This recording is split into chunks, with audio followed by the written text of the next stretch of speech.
은주는 차가운 새벽 공기를 마시며 지하철 4호선 계단을 올라갔다.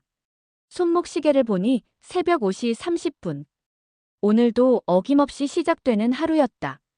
청소회사 유니폼을 입고 무거운 청소용품 가방을 어깨에 메고 걷는 그녀의 발걸음은 여전히 힘이 있었다. 61세의 나이가 무색할 정도로 꼿꼿한 자세를 유지하며 걸어가는 모습에는 삶에 대한 굳은 의지가 묻어났다. 아줌마, 오늘도 일찍 나오셨네요. 건물 경비원이 반갑게 인사를 건넸다. 은주는 환한 미소를 지으며 고개를 끄덕였다. 이 건물에서 청소일을 시작한 지 벌써 15년이 흘렀다. 처음에는 서툴렀던 일들이 이제는 손에 익어 기계처럼 척척 해낼 수 있었다. 엘리베이터를 타고 20층으로 올라가며 은주는 30년 전을 떠올렸다. 그때 그녀는 29살의 꽃다운 나이였다. 시골에서 올라온 가난한 청년 정수와 사랑에 빠졌을 때만 해도 세상이 다 자신의 것처럼 느껴졌다. 정수는 무일푼이었지만 성실하고 착했다. 무엇보다 그녀를 진심으로 사랑해 주었다. 은주야, 미안하다. 나 때문에 너무 고생시키는 것 같아서. 신혼 때 정수가 자주 했던 말이었다. 그럴 때마다 은주는 정수의 손을 꼭 잡으며 말했다. 무슨 소리예요? 우리 함께 열심히 살면 되죠. 제가 먼저 일해서 당신 뒷바라지 하는 게 뭐 어때요? 그렇게 시작된 결혼 생활은 고단했지만 행복했다. 정수는 작은 회사에서 월급쟁이로 일했고 은주는 낮에는 식당에서 서빙을 하고 밤에는 청소 일을 했다. 두 사람의 월급을 합쳐도 빠듯했지만 그들은 꿈이 있었다. 서울 외곽이라도 좋으니 자신들만의 집을 갖는 것이었다. 은주는 한 푼이라도 더 모으기 위해 점심도 거르고 버스비도 아껴가며 걸어다녔다. 겨울에는 내복을 여러 벌 입고 난방비를 아꼈고 여름에는 선풍기 하나로 버텼다. 정수도 마찬가지였다. 술 한 잔, 담배 한 갑도 사치라고 생각하며 오직 집을 사기 위해 모든 것을 참아냈다. 여보, 이번 달에 50만 원 더 모았어요. 은주가 통장을 보며 환하게 웃었다. 정수도 그런 아내를 보며 미소를 지었다. 고마워, 은주야. 정말 고마워. 그렇게 10년이 흘렀다. 마침내 그들은 서울 외곽 신도시의 작은 아파트를 장만할 수 있었다. 전세금을 빼고 대출을 받아서 겨우 마련한 32평 아파트였지만 두 사람에게는 궁정 같았다. 입주하던 날 은주는 빈 거실 한가운데 앉아 눈물을 흘렸다. 드디어 우리 집이 생겼네요. 그래, 은주야. 모두 당신 덕분이야. 집을 장만한 후에도 은주의 노력은 계속됐다. 대출금을 갚기 위해 더욱 열심히 일했다. 새벽 청소일에 이어 오후에는 마트에서 시식 코너 일을 했고 저녁에는 또 다른 건물에서 청소 일을 했다. 하루에 서너 군데를 돌며 일하는 날이 많았다. 정수는 회사에서 성실하게 일했지만 승진은 쉽지 않았다. 그래도 그는 불평하지 않았다. 오히려 그런 남편을 위해 은주는 더욱 열심히 일했다. 몸이 아파도 참고 힘들어도 웃었다. 그녀에게는 정수와 함께 만든 그 집이 전부였다. 시간이 흘러 정수가 회사에서 퇴직할 때가 되었다. 은주는 그동안 모은 돈으로 정수가 작은 사업을 시작할 수 있도록 도왔다. 중고차 매매업이었다. 정수는 처음에는 조심스러워했지만 차츰 요령을 터득하며 제법 돈을 벌기 시작했다.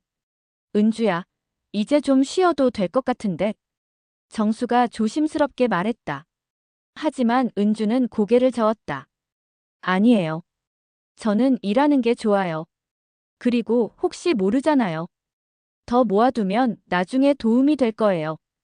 그렇게 은주는 계속 일했다. 정수의 사업이 잘 풀리기 시작했지만 그녀는 여전히 새벽마다 일어나 청소 일을 하고 식당에서 일했다. 검소하고 성실한 삶이 그녀의 전부였다. 그 집을 지키기 위해서 그리고 정수와 함께 평생을 살아가기 위해서. 그런데 언제부턴가 정수의 모습이 조금씩 달라지기 시작했다.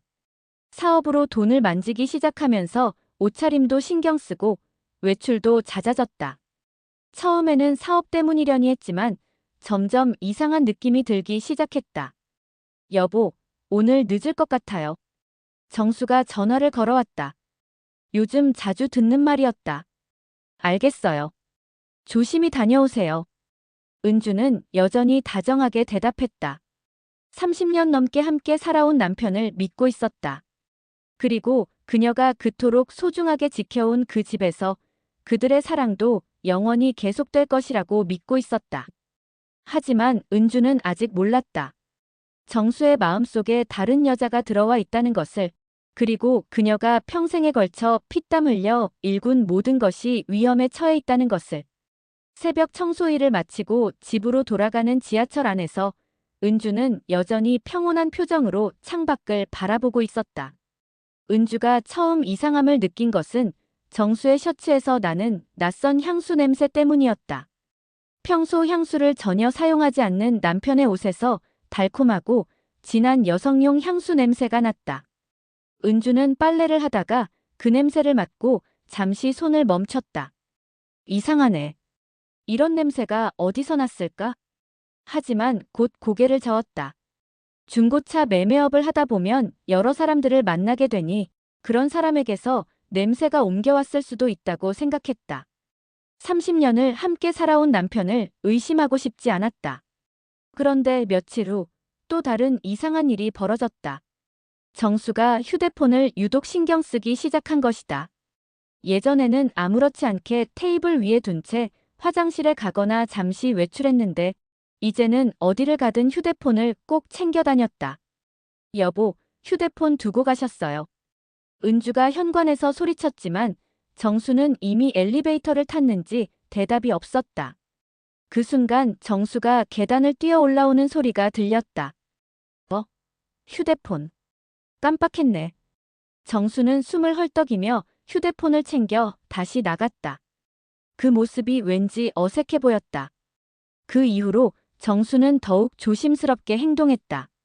휴대폰에 알림이 오면 재빨리 확인하고 은주가 가까이 오면 슬쩍 화면을 가렸다. 예전에는 여보, 누구한테 전화 왔어요 라고 자연스럽게 얘기하던 것이 이제는 혼자 조용히 처리하고 있었다. 여보, 요즘 전화 많이 받으시네요. 은주가 조심스럽게 물었다. 아, 사업 관련 전화들이야. 차 알아보는 사람들이 많아서. 정수의 대답은 자연스러웠지만 은주는 뭔가 석연치 않은 느낌을 받았다. 그리고 그 느낌은 점점 더 강해져 갔다. 어느 날 저녁, 은주가 식당 일을 마치고 집에 돌아왔을 때였다. 정수는 거실에서 TV를 보고 있었는데 그의 머리에서 여성용 헤어스프레이 냄새가 났다. 은주는 그동안 느꼈던 여러 가지 이상한 점들이 하나로 연결되는 것을 느꼈다. 여보, 오늘 어디 다녀오셨어요? 차 보러 나갔다가 친구도 만나고 그랬어. 어떤 친구요? 회사 동료 김 과장. 왜? 정수의 목소리에 약간의 경계심이 느껴졌다. 은주는 더 이상 묻지 않았다. 하지만 마음속에는 불안함이 자리 잡기 시작했다. 며칠 후 은주는 정수가 외출한 후 집안을 정리하다가 그의 지갑에서 떨어진 영수증을 발견했다. 호텔 카페 영수증이었다. 커피 2잔과 케이크 하나. 날짜는 사흘 전이었다. 은주는 그날 정수가 사업 관련 미팅이 있다고 말했던 것을 기억했다. 호텔 카페에서 사업 미팅을. 은주의 손이 미세하게 떨렸다. 하지만 여전히 스스로를 다독였다. 요즘은 호텔 카페에서도 사업 미팅을 하는 경우가 많다고 들었다.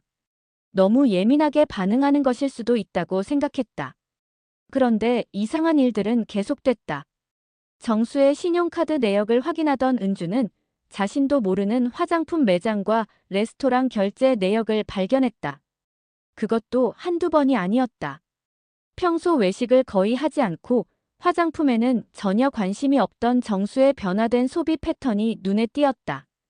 여보, 이 화장품 매장이 어디예요? 은주가 카드 내역을 보며 물었다. 아, 그거. 친구 부인 선물 사러 갔었어. 생일이라고 해서. 어떤 친구 부인이요? 김 과장 부인. 왜 그렇게 자세히 물어? 정수의 목소리에 짜증이 섞여 있었다.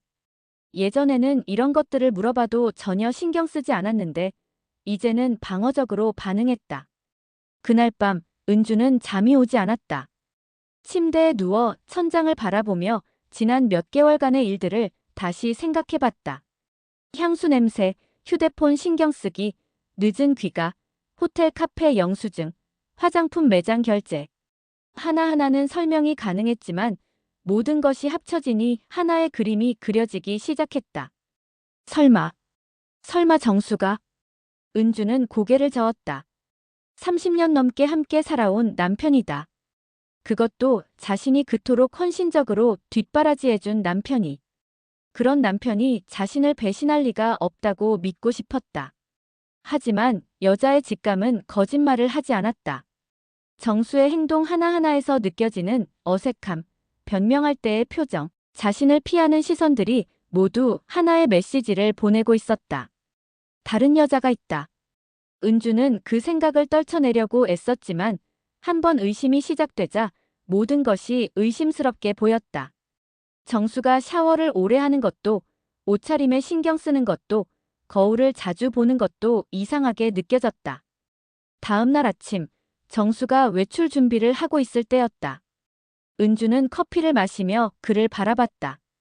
예전보다 확실히 젊어 보였다. 헤어스타일도 바뀌었고 옷도 더 세련되게 입었다. 60대 중반의 남자가 갑자기 이렇게 변할 이유가 무엇일까? 여보, 오늘도 늦으실 건가요? 응, 좀 늦을 것 같아. 저녁은 먹고 들어올게. 어디서 드실 건데요? 클라이언트랑 식사 약속이 있어서. 정수는 더 이상 자세한 설명을 하지 않았다. 예전에는 어디서 누구와 만날 것인지 자연스럽게 얘기했는데 이제는 간단하게 답하고 빨리 나가려고 했다. 문이 닫힌 후 은주는 창문으로 정수의 뒷모습을 바라봤다. 그의 걸음걸이는 가볍고 경쾌했다. 마치 설레는 일이라도 있는 것처럼. 아니야, 아닐 거야. 은주는 스스로를 위로했다. 하지만 마음속 깊은 곳에서는 이미 알고 있었다.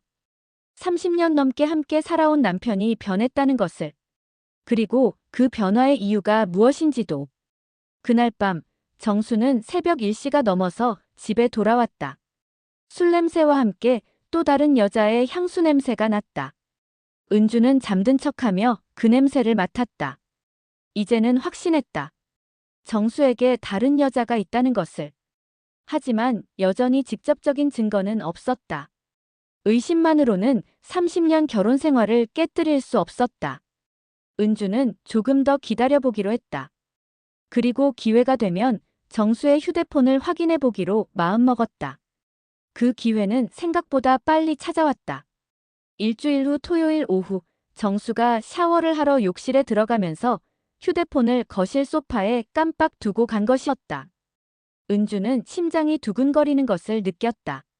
마치 금단의 영역에 발을 들여놓는 것 같은 기분이었다. 이러면 안 되는 건데. 하지만 몇 달 동안 쌓인 의심과 불안감이 그녀를 휴대폰 쪽으로 이끌었다. 손을 떨며 휴대폰을 집어들었을 때 마침 카카오톡 메시지가 하나 들어왔다. 자기야, 오늘 못 본다니까 너무 아쉬워요. 내일은 꼭 만나요. 은주는 그 순간 머리가 하얘지는 것을 느꼈다. 자기야라는 호칭과 하트 이모티콘. 그리고 그 다정한 말투. 30년간 의심 없이 믿어왔던 남편이 다른 여자와 주고받는 메시지였다. 손이 떨리면서도 은주는 그 대화방을 클릭했다. 욕실에서 들리는 샤워 소리를 의식하며 서둘러 대화 내용을 확인했다. 그 내용은 그녀가 상상했던 것보다 훨씬 더 심각했다. 오빠, 어제 고마웠어요. 목걸이 너무 예뻐요. 우리 예쁜 미영이가 좋아하니까 더 사주고 싶어. 오빠, 사랑해요. 진짜 사랑해요. 나도 사랑해, 미영아. 너 때문에 다시 살맛 난다. 은주는 손으로 입을 막았다. 구토가 나올 것 같았다. 그리고 더 아래로 내려가자 더욱 충격적인 내용들이 나왔다. 오빠, 언제 이혼하실 거예요? 조금만 더 기다려. 집 문제만 정리하면 바로 할게. 그 아줌마가 싫어요. 빨리 헤어져요. 알겠어. 미영이 걱정 마. 은주는 온몸이 떨리는 것을 느꼈다.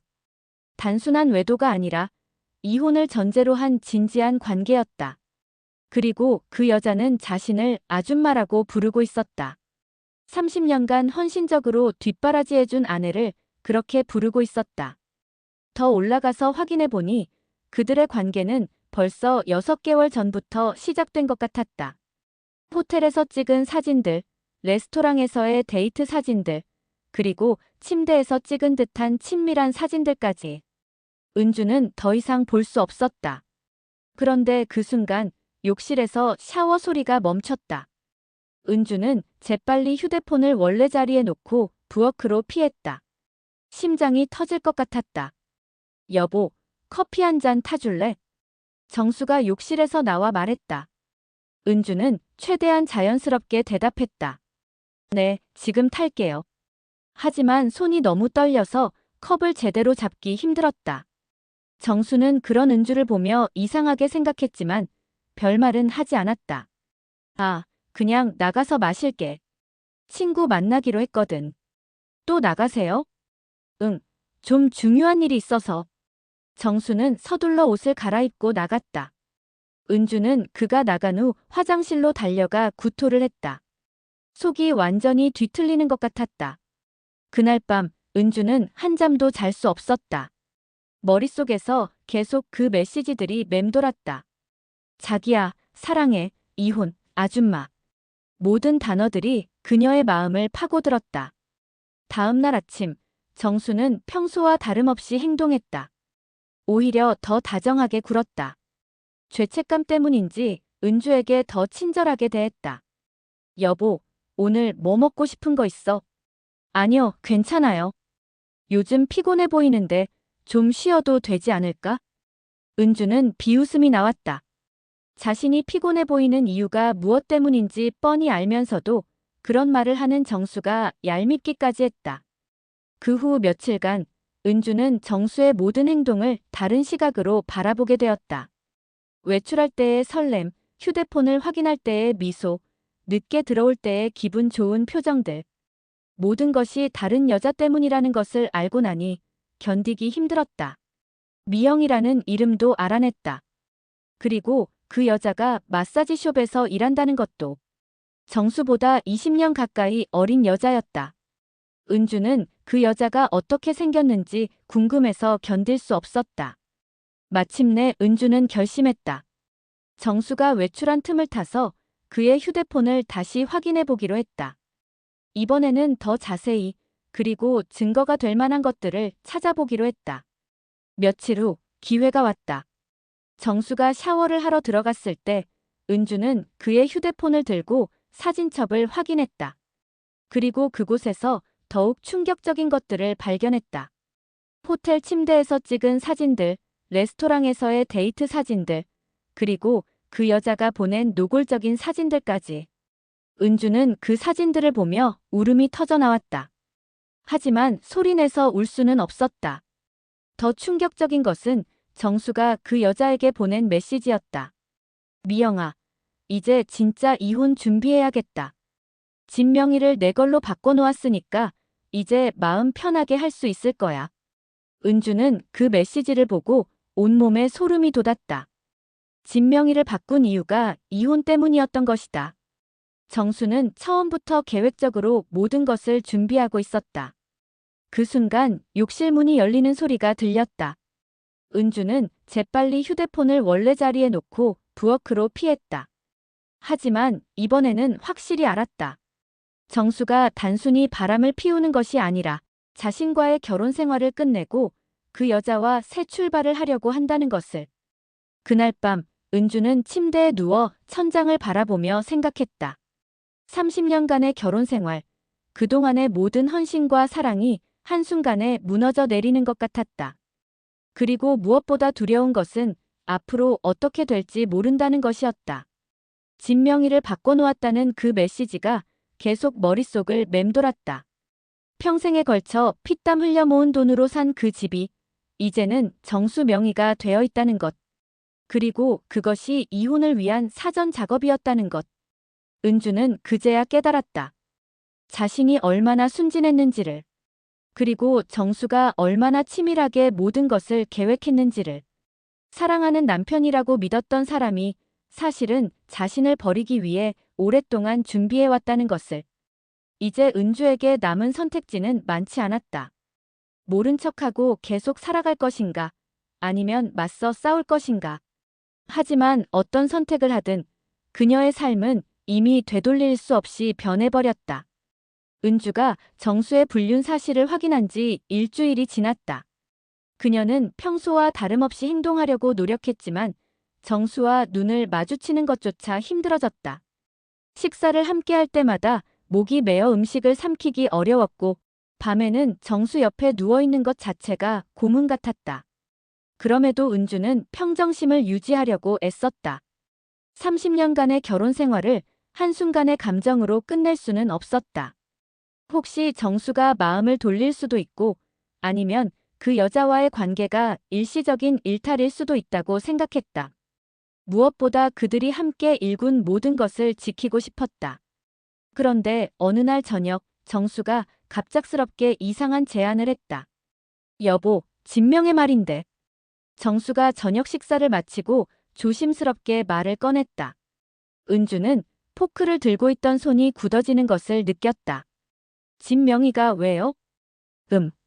사업하다 보니까 좀 복잡한 일들이 생겨서. 혹시 모를 사업상 위험을 대비해서 집을 내 명의로 바꿔두는 게 좋을 것 같아. 은주는 심장이 쿵쾅거리는 것을 느꼈다. 며칠 전 정수의 휴대폰에서 본 그 메시지가 떠올랐다.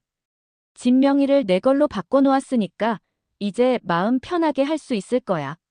그때는 이미 바꿔놓았다고 했는데 지금 새삼 이런 말을 하는 것을 보니 아직 실행하지 않은 모양이었다. 사업상 위험이라니 무슨 일인가요? 은주가 최대한 침착하게 물었다. 중고차 사업이다 보니까 간혹 사고 문제나 법적 분쟁이 생길 수 있거든. 만약 그런 일이 생기면 내 개인 재산이 위험해질 수 있으니까 미리 대비하는 차원에서. 정수의 설명은 그럴듯해 보였다. 하지만 은주는 그의 진짜 의도를 알고 있었다. 이혼을 대비한 사전 작업이라는 것을. 그런데 집이 제 명이면 오히려 안전한 거 아닌가요? 당신 사업과는 별개니까요. 그게 요즘 법이 복잡해져서 배우자 명의라고 해서 완전히 안전한 건 아니래. 변호사한테 상담받아 보니까 그렇게 조언해 주더라고. 은주는 정수가 거짓말을 하고 있다는 것을 알 수 있었다. 하지만 직접적으로 의심을 드러낼 수는 없었다. 자신이 그의 휴대폰을 몰래 봤다는 것을 들킬 수 있기 때문이었다. 갑자기 그런 얘기를 하니까 좀 당황스럽네요. 왜? 우리 사이에 뭐 어때? 명의만 바뀌는 거지. 집은 여전히 우리 집이잖아. 정수는 자연스럽게 말했지만 은주는 그 말 속에 숨겨진 의미를 읽을 수 있었다. 우리 집이라고 말하지만 정작 마음속으로는 내 집으로 만들려고 하는 것이었다. 좀 더 생각해 볼게요. 뭘 그렇게 생각해? 서류상 명의만 바뀌는 건데. 나중에 다시 바꿔놓을 수도 있고. 정수가 조금 조급해하는 것 같았다. 은주는 그런 정수를 보며 마음이 더욱 복잡해졌다. 30년을 함께 살아온 남편이 자신을 속이고 있다는 현실이 받아들여지지 않았다. 그래도 이런 건 신중하게 결정해야죠. 집이 우리한테는 가장 큰 재산이잖아요. 그러니까 더욱 안전하게 지켜야 하는 거 아닌가. 혹시 내가 사업 때문에 문제가 생기면 집까지 위험해질 수 있어. 정수는 계속 사업상 위험을 강조했다. 하지만 은주는 알고 있었다. 정수의 중고차 사업은 그렇게 위험한 사업이 아니라는 것을. 대부분 개인 간 거래였고 큰 법적 분쟁이 일어날 만한 일도 없었다. 며칠 후 정수는 다시 그 얘기를 꺼냈다. 이번에는 더욱 구체적으로. 여보, 진명의 이전 서류 좀 준비해놨어. 법무사 사무실에서 가져온 거야. 정수가 서류 봉투를 테이블 위에 올려놓았다. 벌써 준비하셨어요? 미리 알아보는 차원에서. 당신이 동의하면 바로 진행할 수 있게. 은주는 그 서류를 보며 가슴이 답답해졌다. 정수가 얼마나 치밀하게 준비했는지 알 수 있었다. 그리고 그가 얼마나 간절히 이 일을 성사시키고 싶어 하는지도. 서명만 하면 되는 거예요? 응, 간단해. 서명하고 도장 찍으면 끝이야. 정수의 목소리에 기대감이 묻어 있었다. 은주는 그 서류를 들여다보며 고민했다. 서명을 거부하면 정수가 의심할 것이고, 그러면 자신이 그의 불륜 사실을 알고 있다는 것이 들킬 수 있었다. 하지만 서명을 하면 평생에 걸쳐 일군 집을 잃을 수도 있었다. 좀 더 신중하게 생각해보고 싶어요.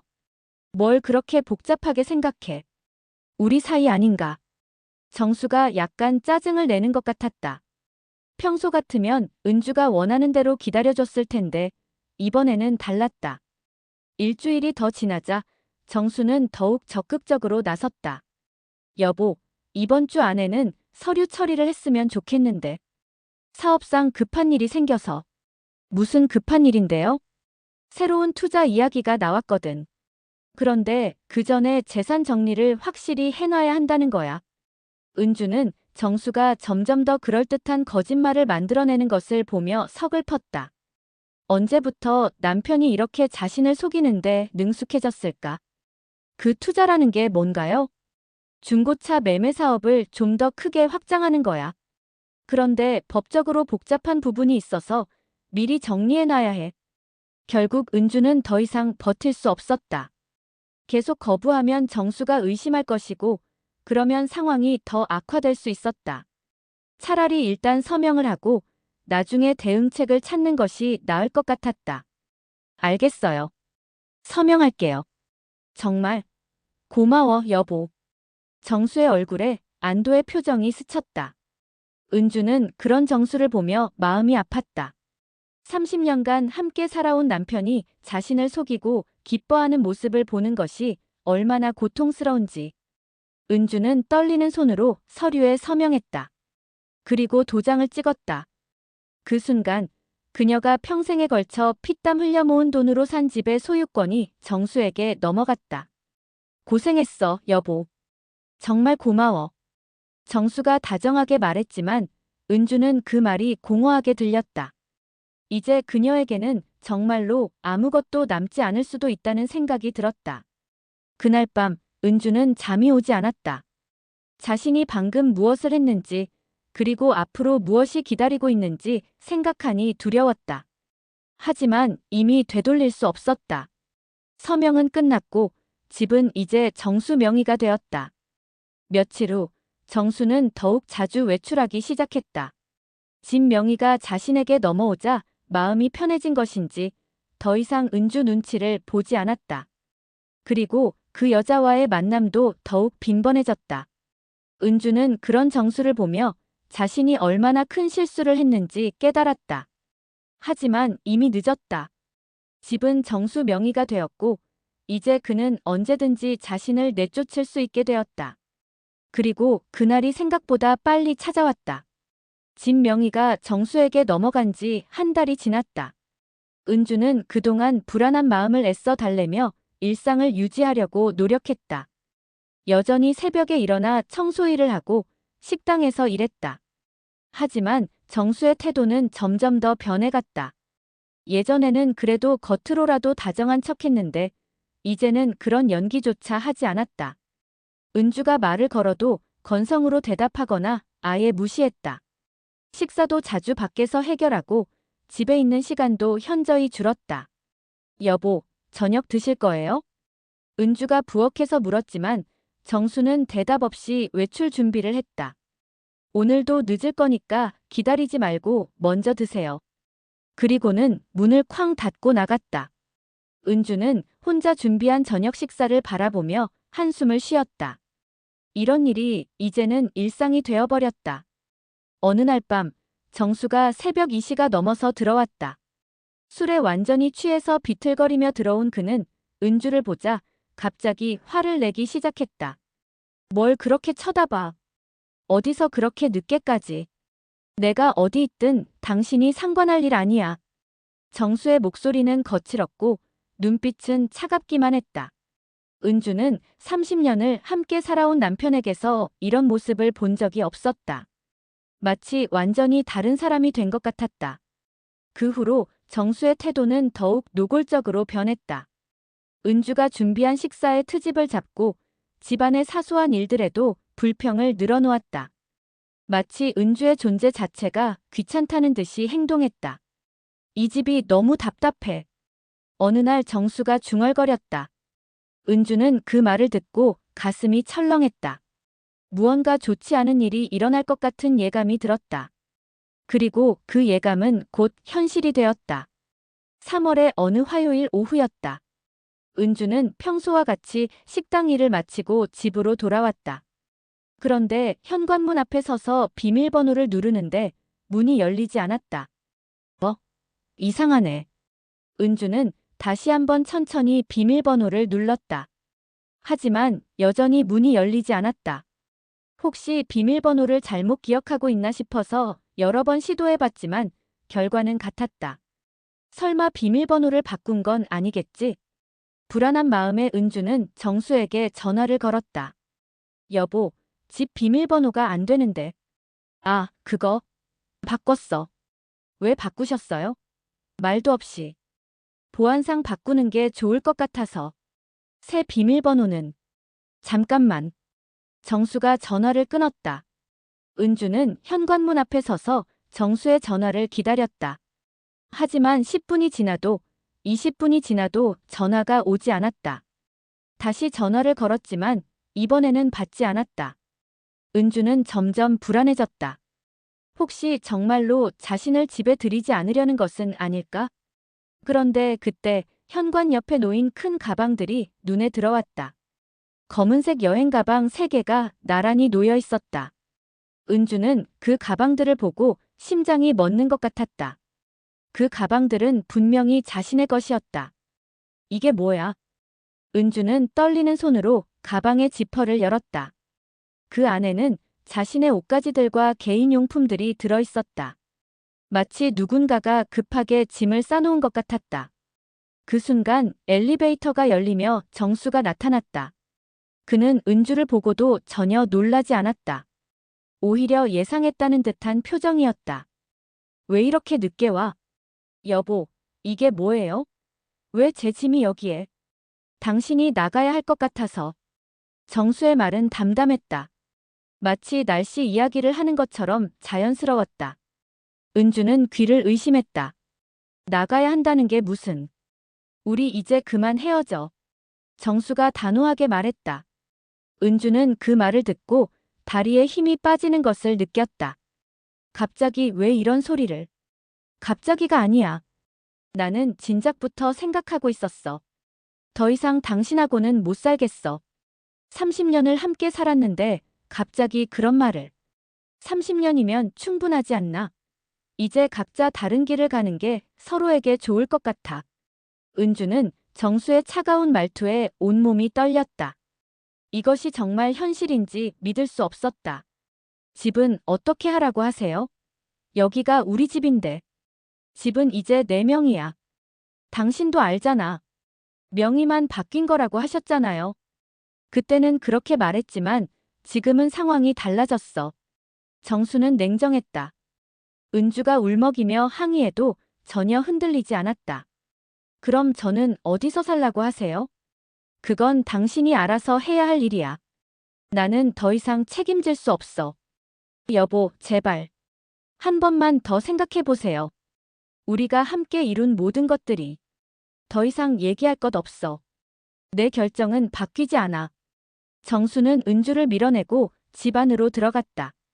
그리고 문을 닫으며 마지막으로 말했다. 짐은 다 싸놨으니까 가져가. 그리고 더 이상 이 집에 오지 마. 문이 닫히는 소리와 함께 은주는 혼자 남겨졌다. 아파트 복도에 자신의 짐가방들과 함께 서 있는 자신의 모습이 믿어지지 않았다. 은주는 그 자리에 주저앉아 울음을 터뜨렸다. 30년간의 결혼 생활이 이렇게 끝날 줄은 꿈에도 몰랐다. 그리고 자신이 평생에 걸쳐 일군 집에서 이렇게 쫓겨날 줄도. 이게 꿈이겠지. 이럴 리가 없어. 하지만 현실은 냉혹했다. 짐가방들이 그녀 앞에 놓여 있었고 집은 더 이상 들어갈 수 없었다. 61세의 나이에 갈 곳 없는 처지가 되어버린 것이다. 은주는 떨리는 손으로 휴대폰을 꺼내 친구에게 전화를 걸었다. 하지만 목이 메어 말이 나오지 않았다. 미경이, 나 좀 도와줄 수 있어? 그날 밤 은주는 친구 미경의 집에서 첫날 밤을 보냈다. 하지만 잠은 오지 않았다. 어떻게 이런 일이 일어날 수 있는지, 앞으로 어떻게 살아가야 할지 생각하니 막막하기만 했다.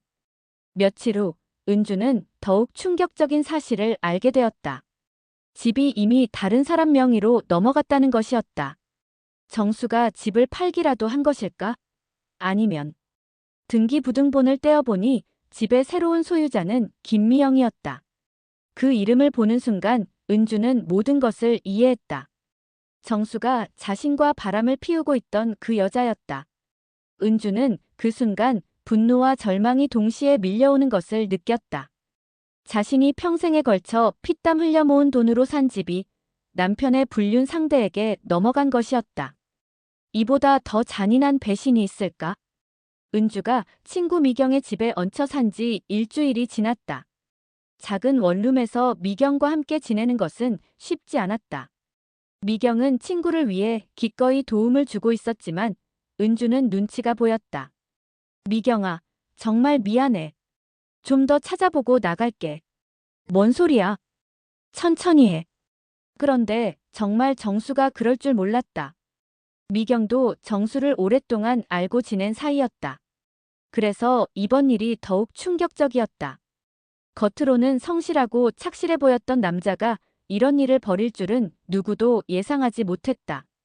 은주는 매일 아침 일어나서 현실을 받아들이기 힘들었다. 61세의 나이에 갈 곳 없는 신세가 되었다는 것이 믿어지지 않았다. 30년간 헌신적으로 뒷바라지한 남편에게 이런 대우를 받을 줄은 꿈에도 몰랐다. 엄마, 정말 아빠가 그랬어요? 딸 수진이 충격에 빠진 목소리로 전화를 걸어왔다. 은주는 어떻게 설명해야 할지 막막했다. 그래. 아빠가 다른 여자를 만나고 있었나 봐. 그럼 집은 어떻게 된 거예요? 그 여자 명의로 넘어갔어. 뭐라고요? 그게 말이 돼요? 수진의 목소리에 분노가 섞여 있었다. 하지만 곧 한숨을 쉬며 말했다. 엄마, 우리 집으로 오세요. 작긴 하지만. 아니야, 괜찮아. 너희도 힘들 텐데 어떡해. 그래도 엄마가 길거리에 나앉을 수는 없잖아요. 하지만 은주는 딸의 집으로 가는 것을 망설였다. 수지는 신혼부부였고 작은 투룸에서 겨우 살고 있는 형편이었다. 거기에 시어머니까지 들어가면 딸의 결혼 생활에 지장을 줄 것 같았다. 아들한테도 연락해봤는데 아직 대학생이고 기숙사 생활하고 있으니까. 은주의 아들 민수는 대학교 4학년이었다. 취업 준비로 바쁜 상황에서 이런 가정사로 신경 쓰게 하고 싶지 않았다. 결국 은주는 자활센터에서 운영하는 임시 거처를 알아보기 시작했다. 하지만 60대의 나이에 갑자기 혼자가 된 여성이 머물 곳을 찾는 것은 쉽지 않았다. 며칠 후 은주는 고시원을 알아보기 시작했다. 보증금이 적게 들고 당장 들어갈 수 있는 곳이 필요했다. 하지만 고시원들을 둘러보며 은주의 마음은 더욱 무거워졌다. 이곳에서 정말 살아야 하나? 좁은 방에 침대와 작은 책상 하나가 전부인 공간을 보며 은주는 자신의 처지가 얼마나 비참한지 실감했다. 불과 몇 주 전까지만 해도 32평 아파트에서 여유롭게 살았는데 이제는 이런 곳에서 살아야 한다니. 고시원에 입주한 첫날 밤 은주는 좁은 침대에 누워 눈물을 흘렸다. 옆방에서 들리는 소음, 공용 화장실과 부엌, 그리고 무엇보다 이 모든 상황이 현실이라는 것이 받아들여지지 않았다. 내가 뭘 잘못했을까? 은주는 지난 30년을 되돌아봤다. 자신이 정수를 위해 얼마나 많은 것을 희생했는지, 얼마나 헌신적으로 살았는지 생각하니 더욱 억울했다. 새벽마다 일어나 청소일을 하고 식당에서 일하며 모은 돈으로 집을 사고 정수의 사업을 도왔는데 결국 이런 결과를 맞게 되었다. 며칠 후 은주는 일터에서도 집중하기 어려워졌다. 청소를 하다가도 멍하니 서 있는 경우가 많았고 식당에서 일할 때도 실수가 잦았다. 은주 씨, 괜찮으세요? 요즘 많이 힘들어 보이시는데. 식당 사장이 걱정스럽게 물었다. 네, 괜찮습니다. 죄송해요. 하지만 은주는 괜찮지 않았다. 밤에는 잠이 오지 않아 뒤척이고 낮에는 무기력감에 빠져 있었다. 식욕도 없어서 하루 한 끼 정도만 먹는 날이 많았다. 한 달이 지나자 은주의 몸무게는 5kg 가까이 빠져 있었다. 거울에 비친 자신의 모습은 말라깽이의 생기 없는 얼굴이었다. 엄마, 너무 많이 빠지신 거 아니에요? 수진이 어머니를 만나고 깜짝 놀랐다. 좀 입맛이 없어서. 이래서는 안 되겠어요. 병원에라도 가보세요. 하지만 은주는 병원에 갈 마음조차 없었다. 몸이 아픈 것보다 마음이 더 아팠다. 30년간의 결혼 생활이 무너진 충격, 배신감, 그리고 앞으로의 불안감이 그녀를 짓누르고 있었다. 어느 날 은주는 동네에서 옛날 이웃을 만났다. 그 사람은 은주를 보자 놀라며 말했다. 어머, 은주 씨. 어떻게 된 거예요? 정수 씨랑 이혼했다는 소문 들었는데. 네. 그렇게 됐어요. 아이고, 그런데 집은 어떻게 된 거예요? 평생 모은 돈으로 산 집인데. 그것도 복잡해요. 그 사람은 혀를 끌끌 차며 말했다. 참, 남자들이 다 그래요. 돈 좀 만진다 싶으면 딴 마음 먹고. 은주 씨가 그렇게 고생해서 집까지 사줬는데. 정말 호구처럼 살더니. 호구처럼 살더니. 그 말이 은주의 가슴을 날카롭게 찔렀다. 자신이 정말 호구였을까? 남편을 믿고 헌신적으로 산 것이 잘못이었을까? 집에 돌아온 은주는 거울 앞에 섰다. 거울 속의 자신은 초라하고 비참해 보였다. 61세의 나이에 갈 곳 없고 가진 것 없고 의지할 사람도 없는 여자. 그것이 지금의 자신이었다. 정말 호구였구나. 은주는 스스로에게 중얼거렸다. 30년간 남편만 바라보고 살았던 자신이 얼마나 어리석었는지 깨달았다. 정수가 변하는 신호들이 있었는데도 믿고 싶지 않아서 외면했고 집 명의를 넘기라고 할 때도 의심하지 않고 순순히 응했다. 그날 밤 은주는 평생 처음으로 자살을 생각해봤다. 이렇게 사는 것이 무슨 의미가 있을까? 자식들에게는 짐이 되고 사회에서는 쓸모없는 존재가 된 것 같았다. 하지만 다음 날 아침 딸 수진의 전화를 받고 마음을 다잡았다. 엄마, 어제 잠 잘 주무셨어요? 응, 잘 잤어. 목소리가 이상한데. 혹시 우울해서 이상한 생각하시는 거 아니죠?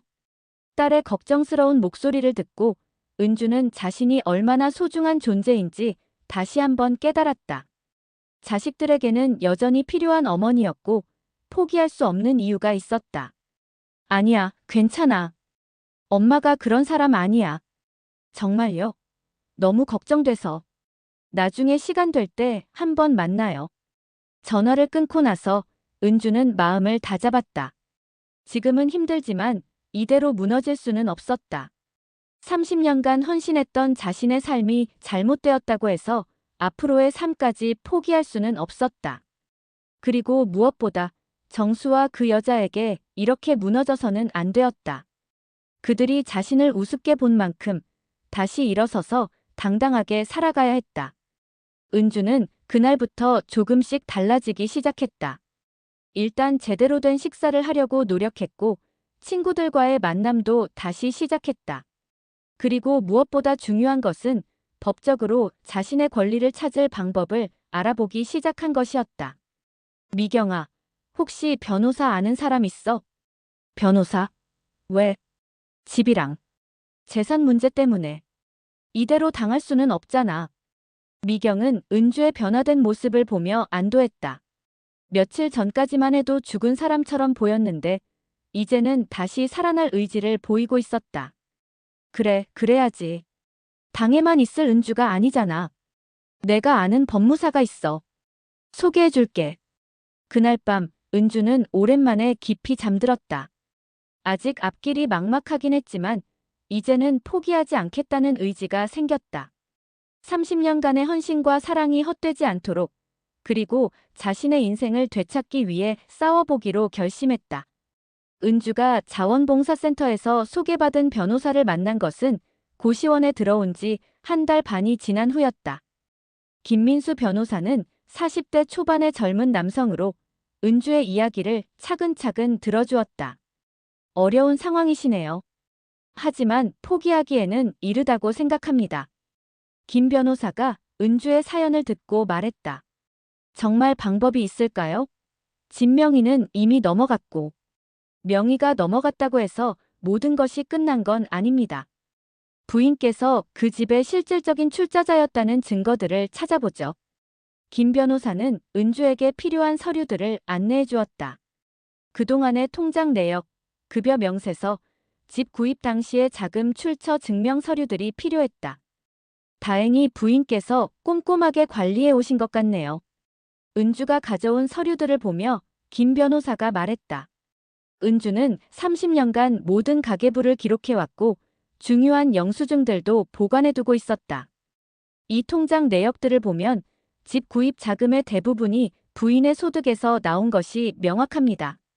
그리고 대출금 상환도 마찬가지고요. 김 변호사는 서류들을 꼼꼼히 검토하며 승산을 계산했다. 하지만 상대방도 만만치 않을 것 같은데요.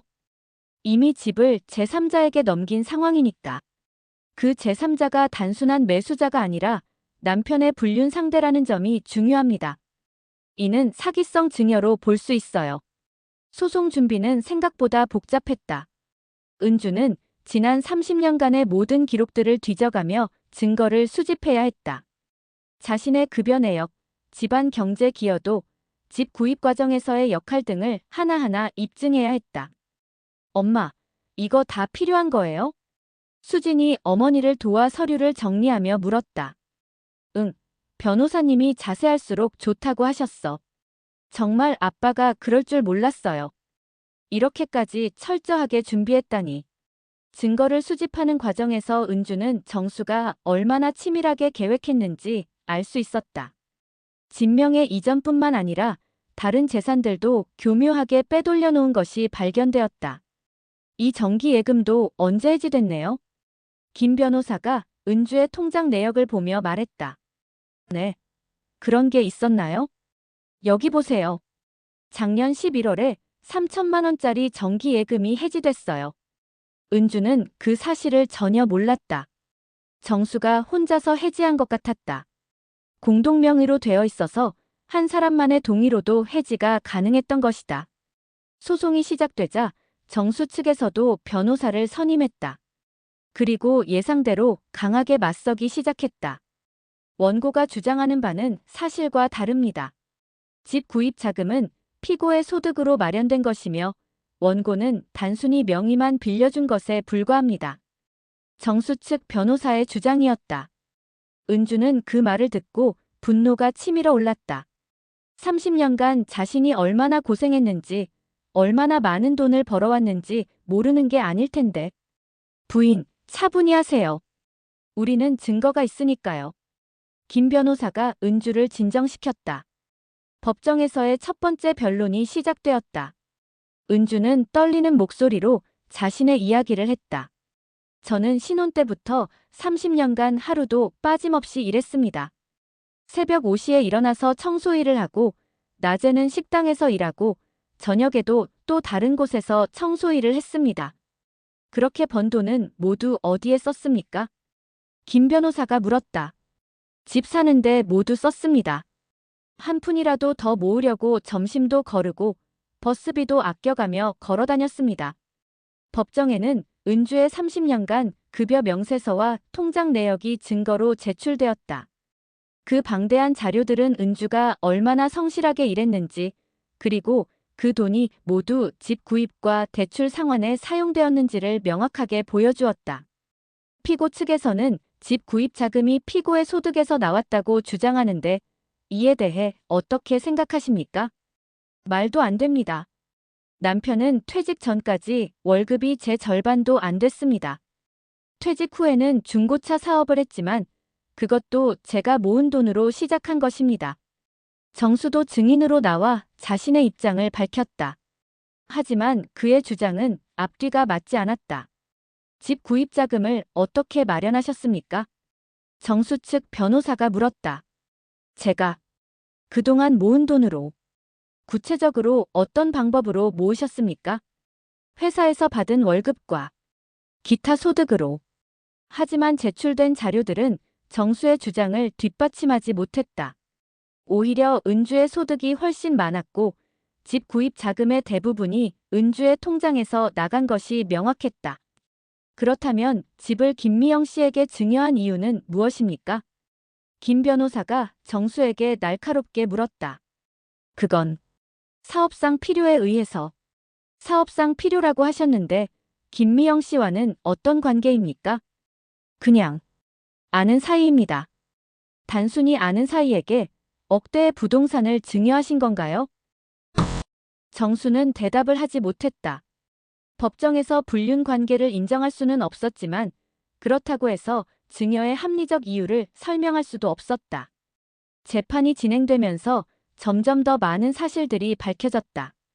정수가 그 여자에게 보낸 카카오톡 메시지들, 함께 찍은 사진들, 호텔 영수증들이 모두 증거로 제출되었다. 이 메시지를 보시면 피고가 집 명의를 내 걸로 바꿔놓았으니까 이제 마음 편하게 할 수 있을 거야 라고 말하고 있습니다. 김 변호사가 법정에서 메시지를 읽었다. 이는 처음부터 원고를 기만하고 재산을 빼돌릴 의도가 있었음을 보여주는 결정적 증거입니다. 정수의 얼굴이 창백해졌다. 그는 은주가 자신의 휴대폰을 확인했다는 것을 그제야 깨달았다. 재판은 몇 개월간 계속되었다. 은주는 매번 법정에 나와 자신의 주장을 펼쳤다. 처음에는 떨리고 불안했지만 점점 당당해졌다. 자신이 옳다는 확신이 있었기 때문이다. 부인의 경우는 흔히 있는 일입니다. 하지만 포기하지 않고 끝까지 싸우시는 모습이 훌륭해요. 김 변호사가 은주를 격려했다.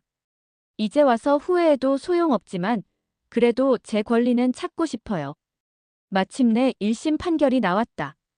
법원은 은주의 손을 들어주었다. 집 구입 자금의 대부분이 원고의 소득에서 나온 것이 명확하고 피고의 집 증여는 사기성 증여에 해당한다고 판단됩니다. 하지만 집은 이미 제3자에게 넘어간 상태였다. 법원은 정수와 김미영에게 집값에 상당하는 손해배상과 위자료를 지급하라고 판결했다. 완전한 승리는 아니지만 그래도 의미 있는 결과입니다.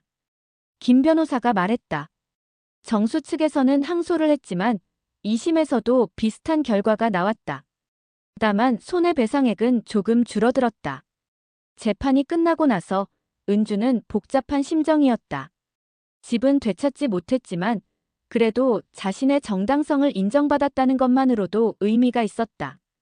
그리고 무엇보다 더 이상 당하고만 있지 않겠다는 의지를 보여준 것이 중요했다. 재판이 끝난 지 6개월이 지났다. 은주는 정수와 김미영으로부터 배상금과 위자료를 받았다. 집값 전부를 받지는 못했지만 그래도 작은 원룸 보증금과 당분간 생활할 수 있는 돈은 마련할 수 있었다. 엄마, 이 동네 어때요? 교통도 편하고 시장도 가까워요. 수진이 어머니와 함께 원룸을 보러 다니며 말했다. 응, 좋은 것 같아. 혼자 살기에는 충분해. 은주가 선택한 곳은 지하철역에서 걸어서 10분 거리에 있는 작은 원룸이었다. 15평 남짓한 크기였지만 혼자 살기에는 나쁘지 않았다. 무엇보다 온전히 자신만의 공간이라는 것이 소중했다. 이사 첫날, 은주는 새 집에서 첫 아침을 맞았다. 작은 창문으로 들어오는 햇살을 바라보며 그녀는 오랜만에 평화로운 기분을 느꼈다. 60대 초반의 나이에 혼자 살게 될 줄은 몰랐지만 이제는 두렵지 않았다. 이제는 나만을 위한 삶을 살아야지. 은주는 스스로에게 다짐했다. 30년간 남편과 가족만을 위해 살았다면 이제는 자신을 위해 살고 싶었다. 아직 건강하고 일할 수 있는 몸이 있으니까 충분히 가능했다. 재판 과정에서 은주는 많은 것을 배웠다. 무엇보다 자신의 권리를 찾기 위해 적극적으로 나서야 한다는 것을. 그리고 어떤 상황에서도 포기하지 않는 것이 중요하다는 것을. 김 변호사님, 정말 감사했습니다. 은주가 변호사 사무실에서 마지막 인사를 나누며 말했다. 부인께서 끝까지 포기하지 않으셨기 때문에 가능한 일이었어요. 앞으로도 힘내세요. 네, 이제는 제대로 살아보려고요. 은주는 새로운 일자리도 찾았다. 예전처럼 하루에 서너 군데를 돌며 일하는 대신 괜찮은 한 곳에서 안정적으로 일하기로 했다. 대형 병원의 청소 용역업체에서 정규직으로 채용된 것이었다. 은주 씨, 경력이 정말 오래되셨네요. 성실하게 일해주시면 될 것 같아요. 병원 청소팀장이 은주를 보며 말했다. 네, 열심히 하겠습니다. 새로운 직장에서의 첫 출근날, 은주는 기분이 좋았다. 더 이상 누군가의 뒷바라지를 위해 무리해서 일하는 것이 아니라 자신의 삶을 위해 일하는 것이었다. 몇 달이 지나자 은주의 생활은 안정을 찾아갔다. 월급도 꾸준히 들어오고 작지만 자신만의 공간도 있고 무엇보다 마음의 평화를 찾았다. 어느 날 은주는 우연히 정수를 마주쳤다. 대형마트에서 장을 보다가 멀리서 본 것이었다. 정수는 젊은 여자와 함께 있었다. 아마 그 김미영이라는 여자인 것 같았다. 처음에는 가슴이 두근거렸다. 하지만 곧 마음이 차분해졌다. 더 이상 그들 때문에 상처받고 싶지 않았다. 그리고 무엇보다 그들의 행복이 오래갈 것 같지 않다는 생각이 들었다. 불륜으로 시작된 관계가 얼마나 갈까? 은주는 그들을 보며 오히려 불쌍하다는 생각이 들었다.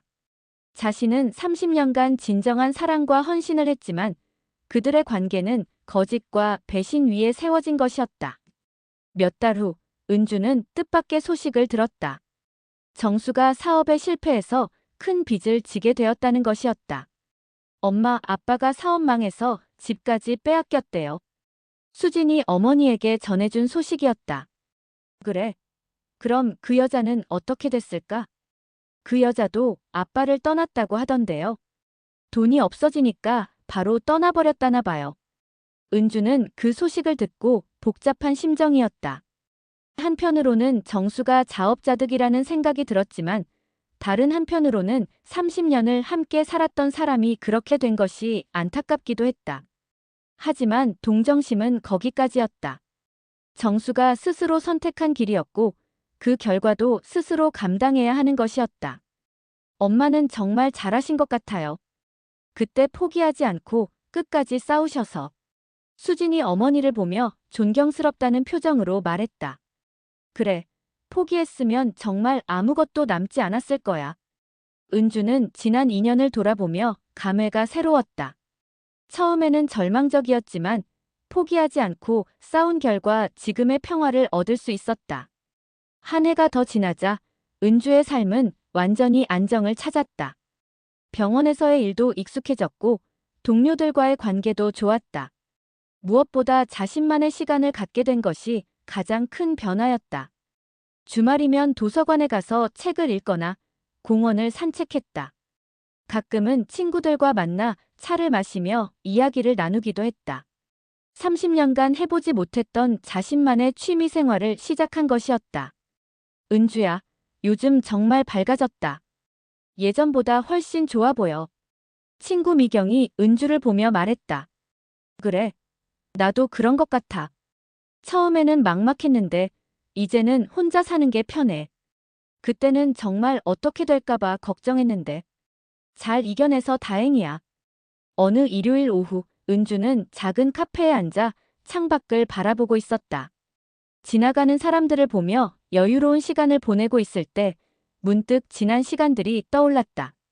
30년간의 결혼 생활, 그 모든 헌신과 희생들이 한순간에 무너졌을 때의 절망감. 하지만 그 절망에서 다시 일어선 자신이 대견스러웠다. 그때 정말 힘들었는데 이렇게 다시 평온한 날들이 올 줄 몰랐지. 은주는 카페 창가에서 따뜻한 커피를 마시며 생각했다. 이제는 누구의 눈치도 보지 않아도 되고 누구를 위해 희생할 필요도 없었다. 온전히 자신만의 시간과 공간을 가질 수 있게 되었다. 저녁 무렵 집으로 돌아와 작은 베란다에 서서 노을을 바라보는 은주의 얼굴에는 평온함이 가득했다. 15평 남짓한 작은 원룸이었지만 32평 아파트에서 살 때보다 훨씬 마음이 편했다. 이제는 나만을 위한 삶을 살겠다.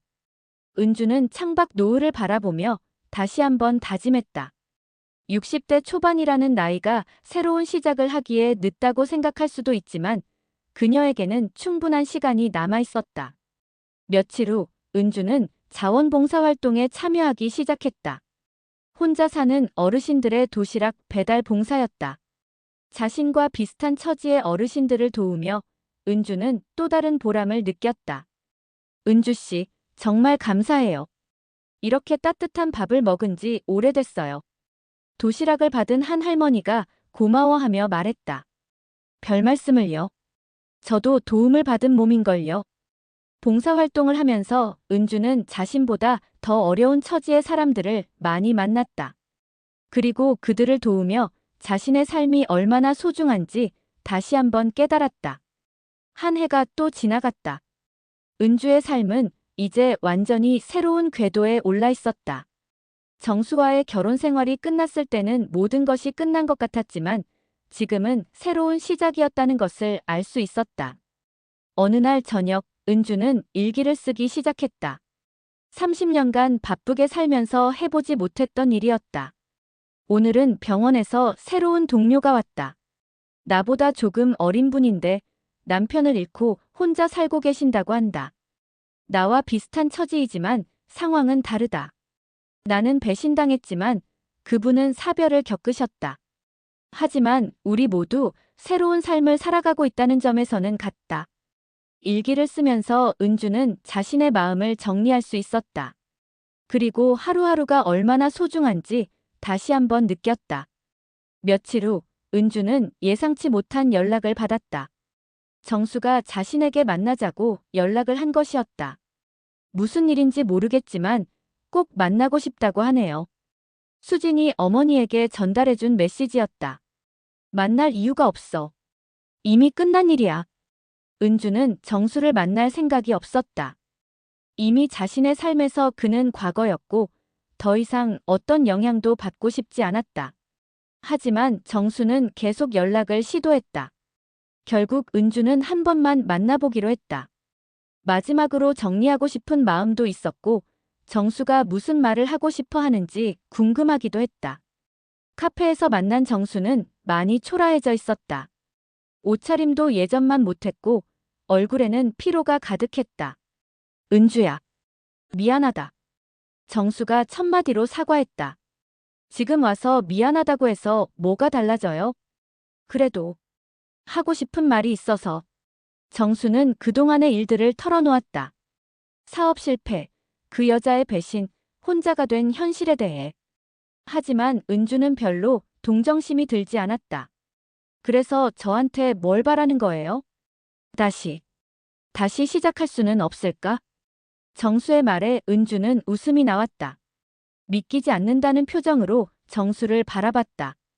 30년을 함께 살면서 저를 그렇게 버렸는데 이제 와서 다시 시작하자고요? 그때는 제가 미쳤었어. 정말 후회하고 있어. 후회는 당신이 혼자 하세요. 저는 이제 제 삶이 있어요. 은주는 단호하게 말했다. 정수의 사과를 받아들일 생각도 다시 돌아갈 생각도 전혀 없었다. 은주야. 이제 그만 가세요. 저는 당신 없이도 잘 살고 있어요. 카페를 나서며 은주는 홀가분한 기분을 느꼈다. 정수와의 마지막 만남이었지만 전혀 아쉽지 않았다. 오히려 자신이 얼마나 단단해졌는지 확인할 수 있는 시간이었다. 집으로 돌아온 은주는 베란다에 서서 저녁 하늘을 바라봤다. 별들이 하나둘 나타나기 시작했다. 작은 원룸의 베란다에서 바라보는 하늘이지만 그 어느 때보다 아름다워 보였다. 이제는 정말로 나만을 위한 삶을 살겠다. 은주는 별빛을 바라보며 마지막으로 다짐했다. 60대 초반의 나이에 새로운 시작을 한다는 것이 쉽지는 않지만 그녀에게는 충분한 시간과 의지가 있었다. 그리고 무엇보다 중요한 것은 이제 그녀가 진정으로 자유롭다는 것이었다. 누구의 눈치도 보지 않고 누구를 위해 희생할 필요도 없이 오직 자신만을 위한 삶을 살 수 있게 된 것이다. 다음 날 아침, 은주는 평소보다 일찍 일어나 창문을 활짝 열었다. 상쾌한 공기가 방 안으로 들어왔다. 새로운 하루가 시작되었고 그 하루는 온전히 자신만의 것이었다. 30년간의 헌신이 배신으로 끝났지만 그 끝에서 은주는 진정한 자신을 찾았다. 그리고 이제는 그 누구도 빼앗을 수 없는 자신만의 삶을 살아갈 준비가 되어 있었다. 은주의 이야기는 많은 여성들이 겪는 현실적인 문제를 다룬 것입니다. 30년간의 헌신이 배신으로 끝나는 아픔, 하지만 그 절망 속에서도 다시 일어서는 강인함. 그리고 60대에 시작하는 새로운 삶의 가능성을 보여주고자 했습니다. 이 소설이 비슷한 상황에 처한 분들에게 희망과 용기를 주기를 바라며 동시에 건강한 부부관계와 상호 존중의 중요성을 일깨워주기를 바랍니다.